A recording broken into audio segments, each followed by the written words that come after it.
How to turn on or off Voiceclub notifications on AIMO app. Hi guys, in this video I will show you how to turn on or off Voiceclub notifications on AIMO app, easy and quick. So first thing, go to your AIMO. Now click on your profile icon and click on settings.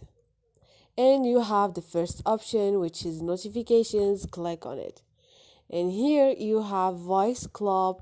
Tap there and you're gonna find allow notifications, and you're gonna find friends updates. The first option you can turn off and on this option whatever you prefer. The second option is to follow friends to start broadcasting and another things. You have the first option. If you want to turn off this option notifications, click on it, and if you want to turn on this option, just choose whatever you want. Easy and quick. Don't forget to subscribe and like.